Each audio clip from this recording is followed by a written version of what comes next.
Hi there, everyone. I hope you're doing well. My name is Tom McGlynn. I'm one of the Placement and Employability officers from Leeds Trinity University, and this is your fourth session with the Careers and Placements team now ahead of your placements. And today we're going to be talking about how to ace your interview. So the vast majority of you will have an interview coming up for your placement, and it's our job to help you kind of smash that as much as you can and kind of make a good go of it. So I'll get started. Firstly, another reminder to enroll on Moodle if you haven't already. It's compulsory that you do so. Just scan that QR code or go onto Moodle itself and enter the enrollment key Placement 2022. And today we're going to be covering several different things. We've got types of different interview, any interview tips, examples of interview questions that you could be asked, a bit on the STAR technique. If you haven't heard of that, then this will be really useful for you. Psychometric testing, assessment centres, and a little bit on graduate attributes as well. So what it is that employers want you to have. So let's get started. We're going to avoid the tasks and just kind of skip straight to the content. So different types of interview: one-to-one, so just you and one employer; panel, you and several employers; telephone and video link. Obviously, they've become really common in recent years, and it's likely that a lot of you will have had them. Assessment centre, so more on those later, but that's kind of an activity day between yourself and a lot of other candidates and the employer. A group interview, so multiple candidates and the employer. And then a casual interview, quite uncommon at this stage in your career, but as you progress and make more connections in the industry, it might be that an employer invites you for a coffee or invites you for lunch and takes you and has a really kind of casual interview with you, just over a meal or something. It's, I say, quite rare at this stage, but it is a possibility. So thinking about what you need to remember ahead of your interview now, several different things. Questions to ask yourself before the day of the interview, just to make sure that you're as prepared as you possibly can be. Where are you going to go on the day? Do you know how to get there? Do you know how you should dress, or is there kind of any guidelines as to what you should wear for the interview? If there isn't, then just assume that you'd be dressing smart and go and wear kind of as smarter clothing as you can. Who do I ask for at reception? So it's likely that a lot of this will have been answered before, prior to kind of starting the interview. Whoever you've been liaising with at the company or in the placements team will have given you a bit of guidance as to kind of where you go in and who you ask for. But on the off chance that hasn't happened, make sure that you kind of find these out as soon as you can. Have you done your research? So it's likely that an employer will ask you in the interview, what do you know about us, or why are you applying for this placement. Research the company as much as you possibly can to make sure that you know what it is you're going to say ahead of that question. What might they ask me? So this presentation will be vital in kind of getting a few ideas as to what might be coming, but have a good think about different interview questions and techniques and ways that you can tackle them. And then what am I taking with me? It might be that you need to take a copy of the job spec with you, you need to take a copy of your CV, some identification.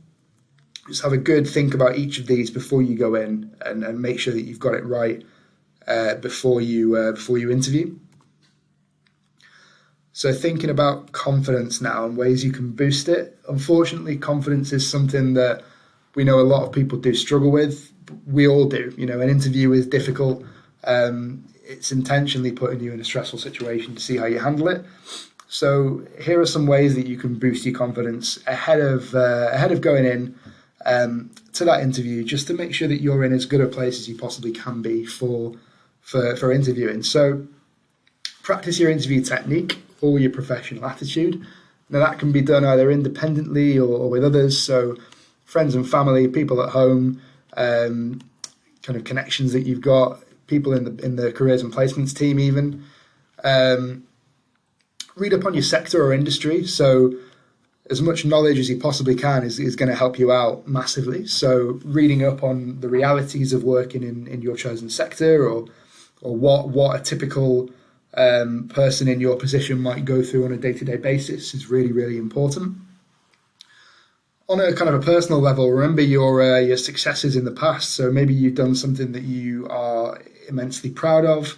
If you've aced an interview before, or if you've kind of completed a piece of work at university, maybe that you really think, yeah, I did a really good job with that. Just have a think about, maybe make a list of the things that you've done really well to boost your confidence, as well as maybe saying kind of affirmations, or just making it known to yourself that you are confident and you can do it. Remind yourself where this could take you in the future. So for many of you, this is likely an early step, or maybe even the first step to your career, and an amazing career could come out of this. This could be the first step for kind of the rest of your life. There's no saying where this could take you going forward. So just remind yourself about how much it could possibly mean to you going forward. And that will hopefully help improve your confidence. Practice makes perfect, again, as we say, so brush up on your industry knowledge and your interview technique. Just kind of learn as much as you possibly can. And then communicate with not only your placement colleagues when kind of you start the placement, but your friends as well, your friends that you've made at university.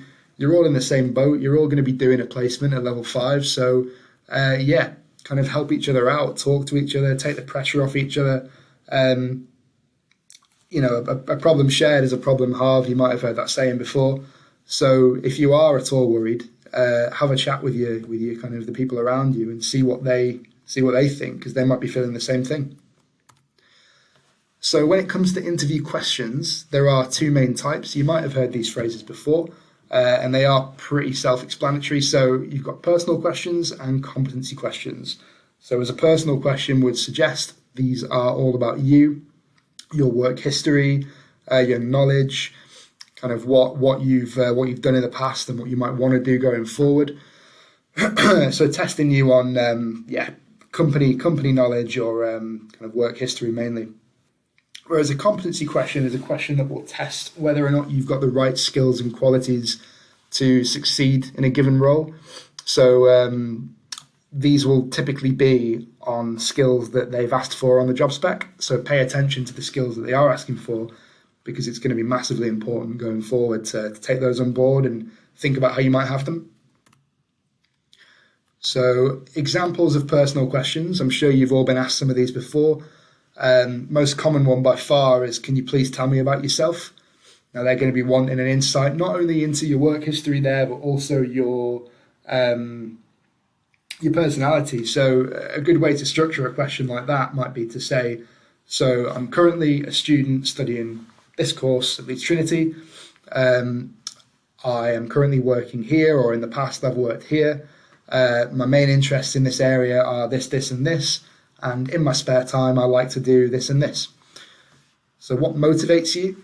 Obviously, if you're going for a psychology, or kind of working in a school kind of placement, then maybe what motivates you might be helping others, or kind of caring for people, or being kind of like a support figure for people, educating people.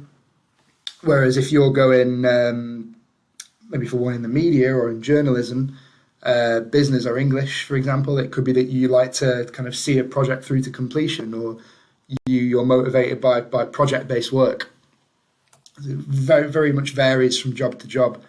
So why do you want to work for us? Now that's all down to kind of your personal reasoning. So maybe you want further experience in a certain area. Maybe you want to go into this as your dream career going forward.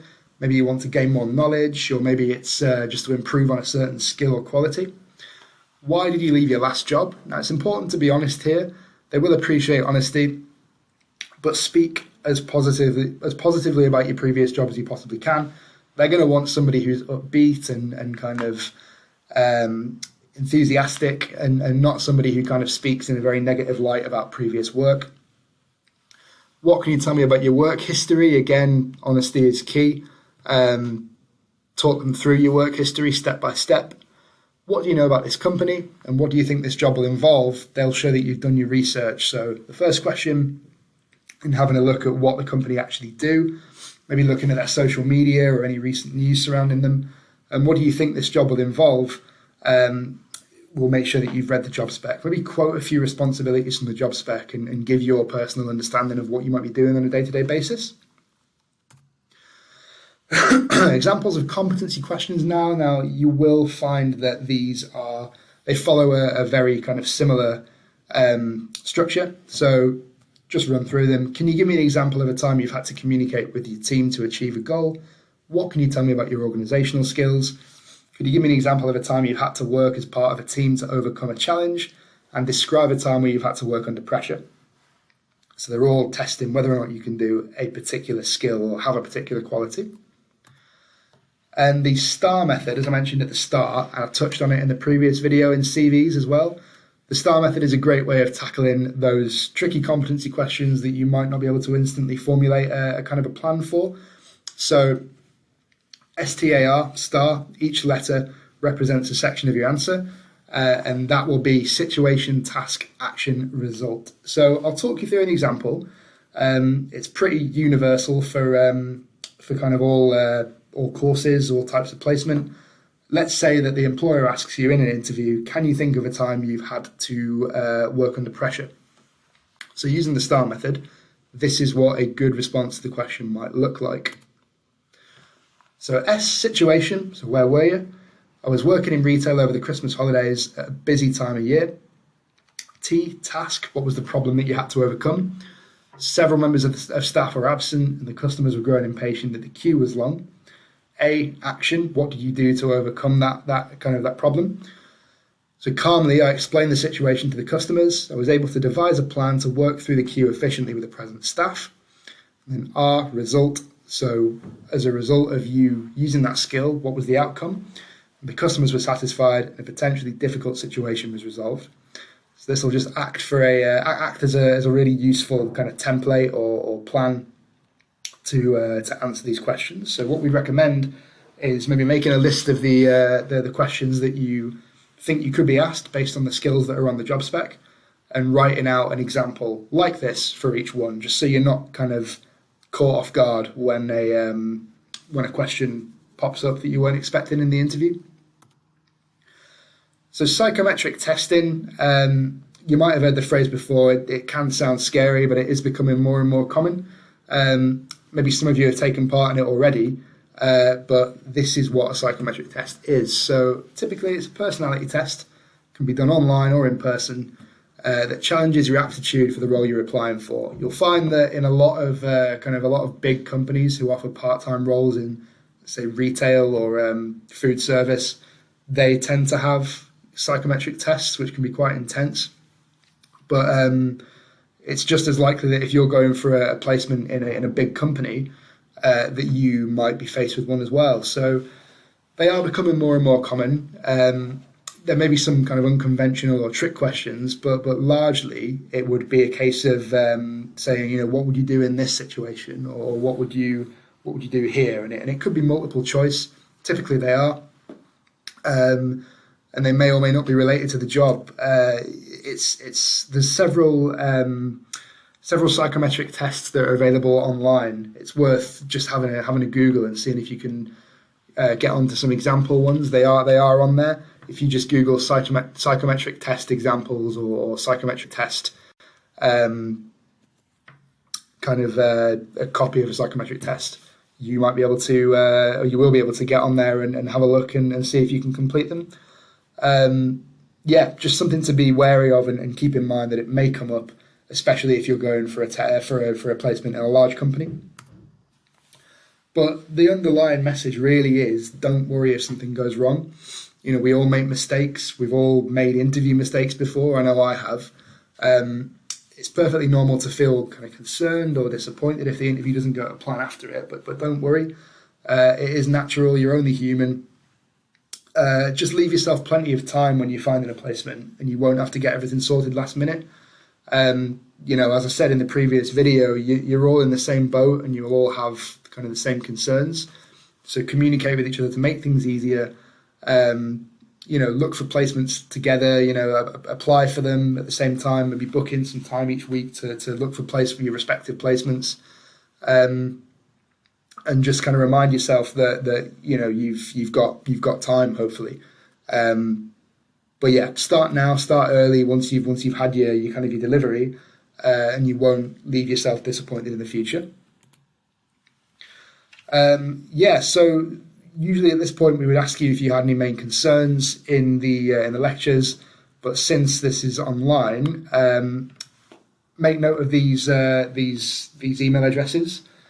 Email us if you have any problems, and let us know. But so if you do have any kind of interview worries or concerns, you can book a one-to-one via My Career, or you can attend one of our CV and interview support drop-in sessions from 1 o'clock to 2 o'clock on a Wednesday and Thursday in LCO 18 in the bottom floor of the library.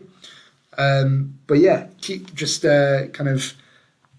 practicing and keep improving your kind of your confidence if you can. Very best of luck to those of you who are kind of undertaking your placements, and thank you very much for watching.